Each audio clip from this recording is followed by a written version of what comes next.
नमस्कार, मैं हूं रिपु मिश्र। आप देख रहे हैं चंपारण मिरर। आज हमारे साथ उपस्थित हैं पंडित विपिन तिवारी जी, राष्ट्रीय अध्यक्ष लोकतांत्रिक जन स्वराज पार्टी। और अभी भारत में सनातन धर्म के विरोधी कई तरह के बात बोले जा रहे हैं। कोई कुष्ठ रोग कहता है, कोई मलेरिया डेंगू कहता है, कोई HIV कहता है। कुछ लोग तो यहां तक कह रहे हैं कि इसे जड़ से समाप्त कर देना चाहिए, यह लाइलाज बीमारी है। तो क्यों सनातन पर इतना प्रहार हो रहा है, क्यों सनातन को टारगेट किया जा रहा है? और कोई एक नहीं, तमाम राजनीतिक दल इस तरह से बातें कहते हैं सनातन विरोधी। इसी संबंध में हम आपसे जानना चाहेंगे। सर्वप्रथम मैं आपके इस चंपारण मिरर न्यूज़ का हार्दिक अभिनंदन एवं स्वागत करते हैं। बहुत अच्छी बातें आपने कही। धर्म विरोधी बात करने का आज सिलसिला जारी है।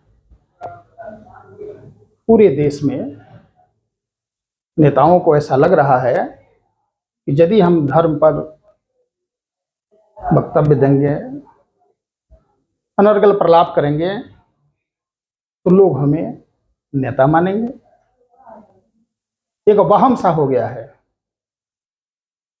जानते हैं आखिर ऐसा दुर्भावना वाला विचार पैदा कैसे हुआ? हम उस दुर्भावनाग्रस्त नेताओं को आगाह करना चाहते हैं कि आप सनातन धर्म को अच्छे से नहीं समझ पा रहे हैं। आपका जो शरीर है ना, जो पंचतत्व से बना है, अगर इसका रहस्य उद्घाटन जब करेगा तो सनातन धर्म ही करेगा। दुनिया में कोई धर्म नहीं है जो इस शरीर की संरचना, इंद्रियों इत्यादि का विश्लेषण कर सके। यह सनातन धर्म में ही वो ताकत है। हमने भी सुना है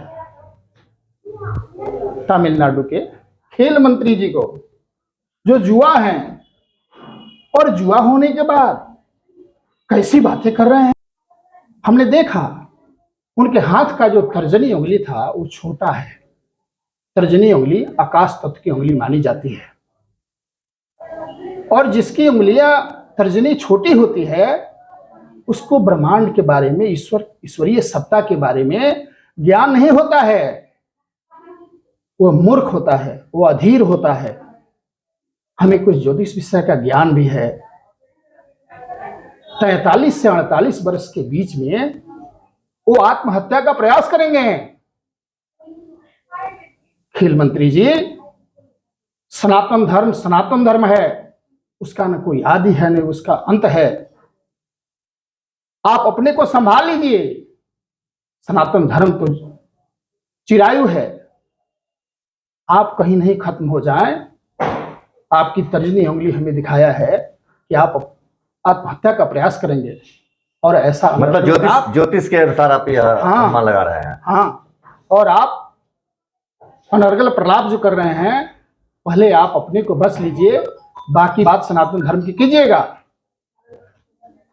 और ऐसे माहौल के पीछे इस प्रकार के दुर्भावनाग्रस्त, दुर्विचार वाले लोगों का दोष तो है ही, परंतु इससे ज्यादा दोष हम वर्तमान सरकार को देंगे कि जिस पर देश के 80% आबादी ने आंख मूंद करके भरोसा किया है, उसने इस सनातन धर्म की मजबूती के लिए क्या किया? सब चुप्पी साधे हुए हैं। ये राजा का भी आपने सुना, इसको जड़ से खत्म करना पड़ेगा, HIV के समान है। देखा जाए, हम आवाम को भरोसा दिला रहे हैं और इस दुर्भावनाग्रस्त नेताओं को ज्ञान दे रहे हैं कि सनातन जिसका आदि न अंत है, उसी से सब निकला हुआ है और सब उसी में समाहित होगा। वो खत्म होने वाला विषय नहीं है। हम सबसे पहले वर्तमान शासक को इस तरह के माहौल के लिए हम दोषी करार देंगे। यदि वैदिक संस्कृत की पढ़ाई अनिवार्य हुआ होता और आचार्य डिग्री को ट्रेंड का मान्यता प्राप्त हुआ होता, तो आज 9 वर्षों के अंतर्गत पूरे भारत में संस्कृत सबल हुआ होता, लोग संस्कारी हुए होते, ज्ञानवान हुए होते, फिर सनातन धर्म पर इस तरह का अनर्गल प्रलाप नहीं करते। परंतु अगर देश आगे का देखा जाए, अभी की जो स्थितियां चल रही है, अगर इसमें सुधार का प्रयास किया जाए तो कैसे इस स्थिति में सुधार हो सकता है? बस लोगों को ज्ञानवान बनाना होगा। मात्र मंदिर बना करके घंटी बजवाने से लोग ज्ञानवान नहीं होंगे। लोगों को विद्वान बनाना होगा। जैसे लोग विद्वान हो जाएंगे, ज्ञानवान हो जाएंगे, फिर इस तरह का अनर्गल प्रलाप नहीं करेंगे।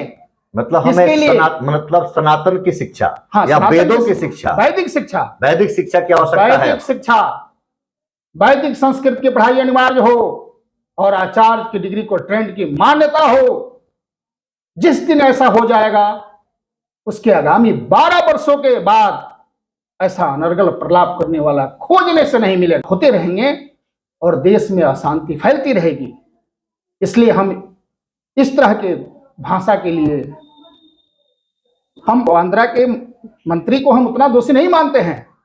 हम उससे ज्यादा दोषी वर्तमान शासक को मानते हैं, जिसके हाथ में देश का बागडोर है। आपका मन जितना मंदिर बनाने में लग रहा है, आपके हाथ में है वैदिक संस्कृत की पढ़ाई अनिवार्य। आपने क्यों नहीं किया आज तक? आचार्य की डिग्री को आपने ट्रेंड की मान्यता क्यों नहीं दी? आप मात्र धार्मिक जाल में फंसा करके हिंदू मुस्लिम का खेला करवाइएगा, अन्य अन्य धर्मों से झगड़ा करवाइएगा। आप ज्ञानवान बनाइए ना। जैसे आवाम ज्ञानी हो जाएगा, कोई झगड़ा नहीं रहेगा।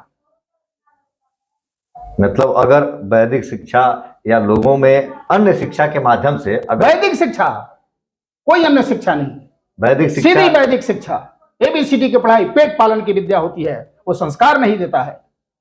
वैदिक शिक्षा, वैदिक संस्कृत की पढ़ाई अनिवार्य हो जाएगी और आचार्य की डिग्री को ट्रेंड की मान्यता मिल जाएगी। राष्ट्र मजबूत हो जाएगा, राष्ट्र मजबूत होगा, राष्ट्र विश्वगुरु होगा, विश्वगुरु हो जाएगा। उसमें कहीं कोई संदेह नहीं रहेगा। मतलब अगर और जिस विश्वगुरु दिन बनना है तो वैदिक संस्कृत की पढ़ाई से ही। को अनिवार्य करना होगा और आचार्य की डिग्री को ट्रेंड की मान्यता देना होगा। आज जो हम कंप्यूटर को बहुत बड़ा टेक्निकल ज्ञान का बेस मानते हैं, उसका मदर टोन संस्कृत से तैयार हुआ है। दुनिया में कोई ऐसी भाषा है जिसको आप बहुत डेवलप मानते हैं कंप्यूटर को? जी, उस कंप्यूटर का जो बेस है वो संस्कृत से प्राप्त हुआ है। आज आपके वैज्ञानिक, इसरो के वैज्ञानिकों ने कहा है कि हमने संस्कृत से यह ज्ञान लिया है, हमें जो यह बल प्राप्त हुआ है, आज हम जो चांद, मंगल और सूरज पर जाने का जो हिम्मत लिए हैं वो संस्कृत है। कहां उन्होंने कहा है कि एबीसीडी है? इसलिए वैदिक संस्कृत की पढ़ाई अनिवार्य हो और आचार्य की डिग्री को ट्रेंड की मान्यता हो। फिर उसके 12 वर्षों के बाद कोई अनर्गल प्रलाप नहीं करेगा। जैसे आवाम शिक्षित, ज्ञानवान बना दिया जाएगा, फिर अनर्गल प्रलाप नहीं होगा। चलिए ठीक है। इन्हीं बहुत शब्दों के साथ मैं पंडित विपिन तिवारी, लोकतांत्रिक जन स्वराज पार्टी का संस्थापक और राष्ट्रीय अध्यक्ष, इन्हीं शब्दों के साथ आपके इस चंपारण मिरर को हार्दिक बधाई और धन्यवाद देते हैं। आपको भी धन्यवाद कि आपने अपना बहुमूल्य समय दिया हमारे जय हिंद, दर्शकों के जय लिए। स्वराज।